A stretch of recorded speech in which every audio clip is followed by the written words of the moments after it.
Mais pourquoi quelqu'un qui se marie a encore même plusieurs maîtresses dehors, copines dehors?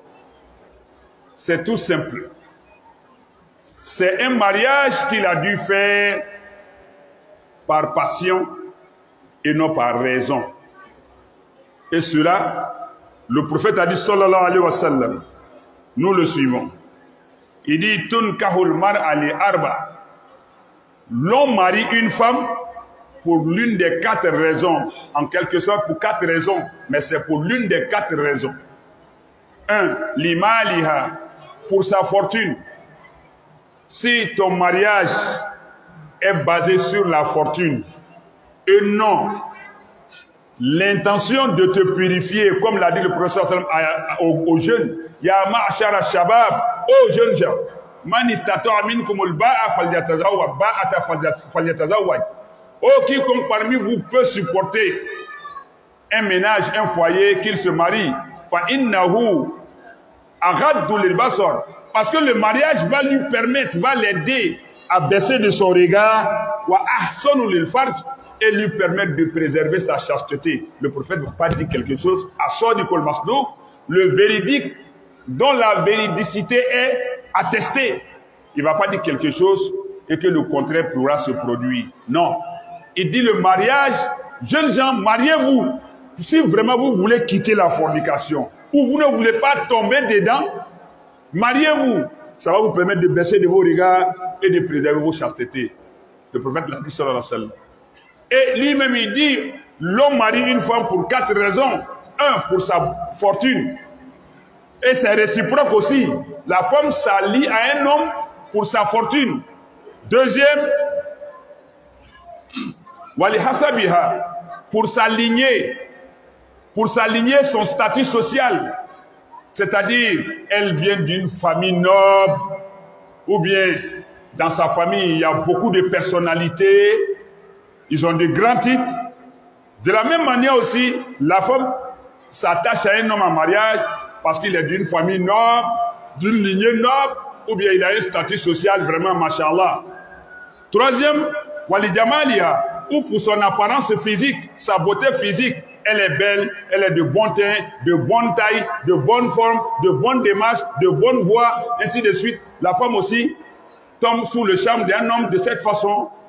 Le prophète dit tout ça là, c'est des critères de choix. Mais walidiniha est pour sa religiosité, sa pratique religieuse. Parce que quand on envie quelqu'un qui est dans la religion, c'est qu'on aspire à évoluer spirituellement, à prendre cette personne comme un soutien pour nous rapprocher d'Allah. Et le prophète dit, on marie une femme pour sa religiosité. La même manière, la femme aussi se marie à un homme pour sa religiosité, pour que l'homme l'aide à parfaire sa moralité, sa pratique religieuse, son comportement. Et le prophète maintenant nous conseille ceci, sallallahu alayhi wa sallam, il dit, faz bizati din taribati yadak, choisis la femme qui est empreinte de religion. De même, la femme doit choisir l'homme qui a la religion pour que sa main demeure bénie. Pour que ta main demeure bénie. Et lorsque le mariage est fait sur la base de la religion, il y a de fortes chances que l'homme, en pensant à cette religion et à Allah, pourra se contenir. La religiosité permet de se contenir. Nous sommes tous attirés. Le bien s'acquiert avec de l'effort, de la difficulté, pas la fainéantise, la paresse, la nonchalance. Il faut pouvoir dire non à une femme. Il faut pouvoir dire non à un homme. Comme le prophète a dit, les 7 personnes qui seront ombragées le jour de la résurrection sous l'ombrage, où il n'y aura pas d'ombrage ce jour-là, il dit quoi? La dernière personne. Ou encore l'avant-dernière personne. Il dit, Rajulun, un homme, da'atuhu imra'atun zatu mansib wal jamal ila nafsiha faqal inni akhafu Allah rabbal alamin. Il dit, parmi les 7 catégories de personnes qui vont entrer au paradis, pour être bref, sans problème.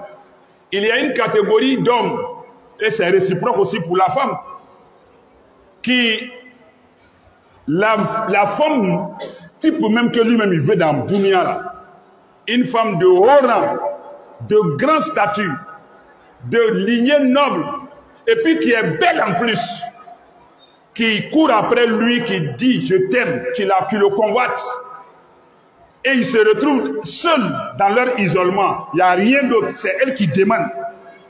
Et le monsieur, il n'y a rien qui l'empêche de faire. Il dit à la dame, moi je crains Allah, qui est le Seigneur et Maître de l'univers. Je ne peux pas. Qui se contient malgré le cadeau qui est là. Il ne fait pas.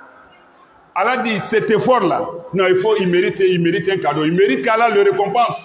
Le jour de la résurrection où il fera chaud, il n'y a pas d'ombre là. Allah dit, lui, il sera mis à l'ombre. De la même manière pour les femmes. Ne succombez à aucun chantage. Si tu n'acceptes pas, il ne te donne pas le travail. Si tu n'acceptes pas, je ne fais pas libérer ton frère de la prison. Si tu n'enlèves pas, je gâte ton travail. Si tu n'enlèves pas, je fais ci, je fais ça. Oui, il faut accepter. Il faut subir. Il ne faut pas accepter, pardon, de tomber dans son piège. Le mal que la personne te dirige là, qu'elle accomplisse ce mal. Allah est là pour te sauver. Quand on a confiance en Allah, on ne doute pas, on fonce. Maintenant, pour se marier aussi, il faut tenir compte du fait que le mariage se fait sur des bases saines, avec beaucoup de responsabilités, de conscience. Et partant sur ça, Allah nous dit dans le Coran au chapitre 24 encore, verset 26, il dit quoi? Al-Khabisat lil-Khabisin. Les mauvaises femmes sont destinées aux mauvais hommes. Al-Khabisat lil-Khabisin. Toi, tu es un mauvais homme, et puis tu as pris une mauvaise femme. Mais la fornication, ça ne va pas s'arrêter. De la fornication, vous vous retrouvez dans l'adultère. Chacun sort pour aller faire pour lui. Mauvaise femme aux mauvais hommes. Et il continue. Wal-Khabisoun lil-Khabisat. Et les mauvais hommes aussi sont destinés aux mauvaises femmes. Verset 26, chapitre 24 du Coran, Sourate An-Nur, la lumière. Wa toyibat, les bonnes femmes, les toyibin pour les bons hommes. Wa toyiboun, donner aux bons hommes, les toyibat pour les bonnes femmes. Ça c'est clair. Donc quand le choix est mal fait, la fornication se transforme en adultère. C'est la continuité. Sourate An-Nur, la lumière, verset 3. Allah dit quoi? Azani, le fornicateur, la yankihu illa zaniyatan aw mushrika. Le fornicateur ne marie que la fornicatrice ou l'associatrice. Wa azaniyatu la yankihuha illa zanin aw mushrik.